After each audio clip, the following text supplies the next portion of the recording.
Good morning. My name is Red Moon Eagle, and you are watching Daily Devotions with Red Moon Eagle. This is a banked video, so I'm not sure when this is going to go out, but right now we are in the tide of renewal between spring equinox and summer solstice. I bank these because I like to make sure I have options to post when I'm unavailable. I do try to post a couple times a week with daily devotions. I used to be a lot more consistent Monday through Friday, but life happens and that's just not reality for me right now. I'm not here to match any of the algorithms anyway. So this is Astra. She is our lovely friend, animal companion. She sits with me sometimes during daily devotional. Mostly she's kind of up and down. She loves to watch the birds with me. We watch birds out my window. We have a little stream going right now. And off she keeps seeing the birds, so that's really what's happening. Okay, so we're gonna start with the self-care oracle. And this one is intuition. The mantra is, I listen to my intuition as it leads me on my highest path. Intuition is the insight that comes before thought and without thinking. It is innate knowledge of what is in alignment with your highest good. It is the energy of the universe that directs us on our life path, nudging us toward the choices that will fuel our growth. Journal prompt. Recall a time when you intuitively knew something was a bad idea but ignored it. How can you learn from that experience? I love that. Okay, one more, that's that card. Egyptian Gods Oracle. This is Isis, faith and wisdom. Sister of the wife of Osiris, she is compared to the mother goddess. Her name means throne. In fact, she represents with a headdress in the shape of a throne. She is revered as the ideal mother and wife. She is protectress of sinners and the oppressed, the goddess of motherhood, fertility, and great magic. As a conveyor of serenity and love, Isis invites you to reflect on the themes of faith, knowledge, fidelity, purity, and silence. Learn to work on keeping secrets and trust in faith. By keeping secrets, you learn to protect, to bear great responsibilities, such as the secret knowledge of the duality between material universe and spiritual universe. Isis is also one of my favorites. Okay, and then Mystical Shaman Oracle. Earth, number 17. The essence, Earth, represents the gift of life. The symbol on this card refers to the body of the planet Earth, the human body, and nature herself. We are reminded by this symbol that all creatures are born of the earth, and human beings are stewards of all the life. It refers to what we make of it, our health, wealth, security, grounding, solidity, and stability. It reminds us that the world of form is a gift of spirit and needs to be treated with respect. The invitation of this card, the earth symbol, represents a need to focus on reverence and appreciation for the natural gifts that are coming to you now and always. The concrete world you inhabit is there by the grace of spirit, and you are part of it.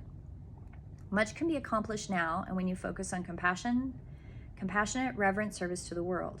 If you act with integrity, gratitude, and humility, you will find yourself more prosperous than you can imagine. Success is assured when Earth appears as an invitation.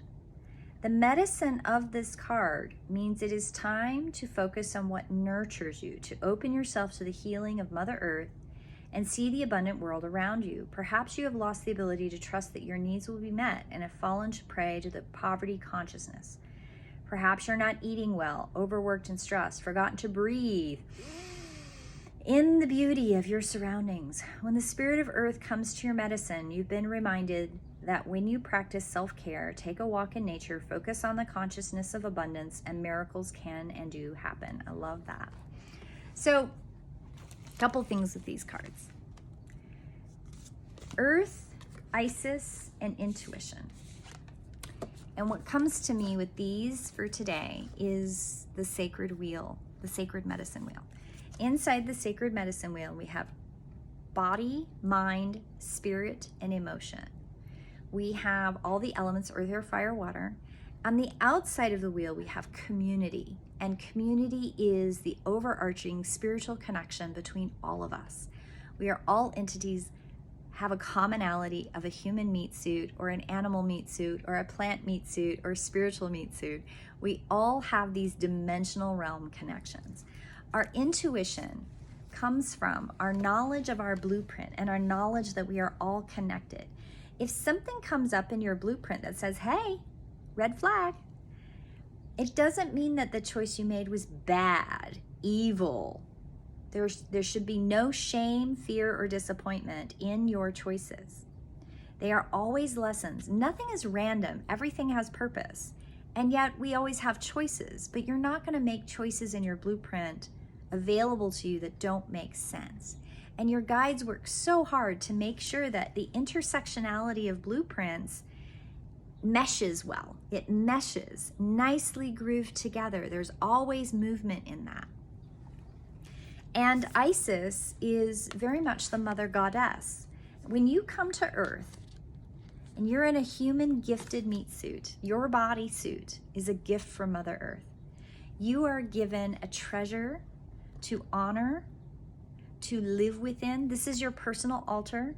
Before you have an altar out, like say this painting was over an altar and you lit candles, those are all symbols. Those are all actionable things you can do, but your meat suit is your first altar.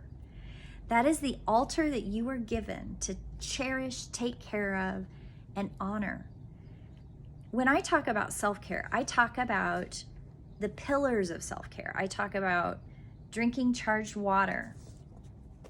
So here's my teacup. I charge the water that goes in my tea. I charge the tea. I charge my food. I make sure that I do good breathing. I make sure my body is oxygenated, that I have good air going all the way from the lower ribs, all the way up. My diaphragm goes down and up again, right? Like up and down, really oxygenating the body. I'm honoring my body. Water, food, air, movement, making sure I'm moving in my body all the time. When we become stagnant energetically in our bodies, we're usually not moving. When people sit, I am too completely guilty of it, sit in front of the computer for 4 or 5 hours at a time, or when I sit upstairs in my studio and I'm really like in a mind place of exploration, but my body's doing these things, it still can be very stiff. I can stand and not realize I've stood too long because then my body has pain, so I have to get moving in a different way. And then rest. Resting is making sure that you have time.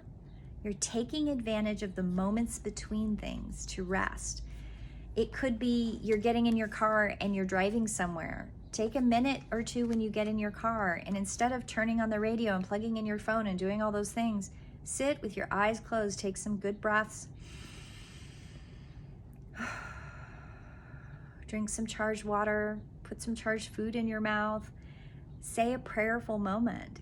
Drive to where you're going and then take another prayerful moment before you go into wherever you're going. Those few moments add up in your day and give you moments of pause, moments of rest. We need them. We need to build them into our lives. We go rush, mindlessly rushing, being pushed by this outside paradigm of push, rush. And we need to stop doing that. We need to start honoring the time between. We need to honor and rest and take a full 9 to 10 hour window in your day that is yours. And that's your wind down time at night, your wind up time in the morning, and that 8 hours of sleep you need at night. Some people need 9 hours, so take a 12-hour window or 11-hour window. If you're a 7-hour sleeper and that's all you need, take a 9-hour window. Give yourself an hour before and an hour after your window of sleep to truly rest and honor the meat suit, this first altar, the sacred altar you were gifted with. When you were born, you are brought into the world through the womb of your mother.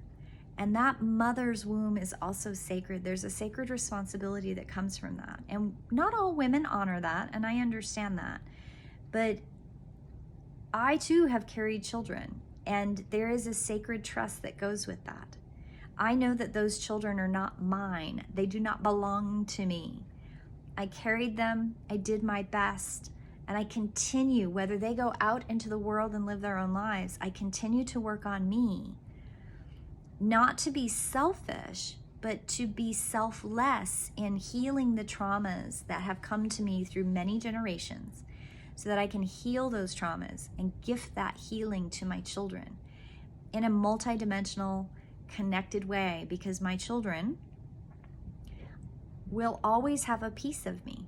And I also have a little piece of my children and me.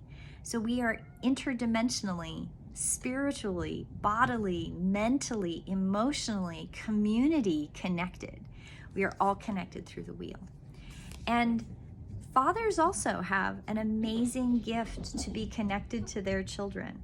And that gift should be honored. Every man and woman, every multi-gender, multi-sexual, multifaceted manifestation of how you live in the world, your body is a gift from Earth herself.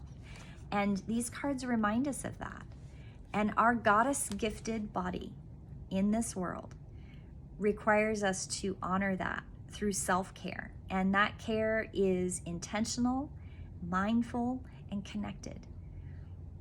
We have to have community to support each other. When you're in isolation and everybody's living in their separate little square boxes, when you don't have connection to others, the spirals of fear, shame, and disappointment spiral us into a place of aloneness, isolation, desolation. We begin to neglect our physical manifestation. We neglect our connection to other people. And instead of listening to our intuition, we stop listening, and the harmony stop, and the coherence stops. And the universe will always bring you all the things you need over and over and over again. Has it felt sometimes like you're repeating the same message over and over again? Well, that's because there's a lesson in there, a lesson you chose to learn. So let's learn it together. We can do this. It's a beautiful thing. I hope you all have a beautiful day, and I will see you in prayer. Blessed be.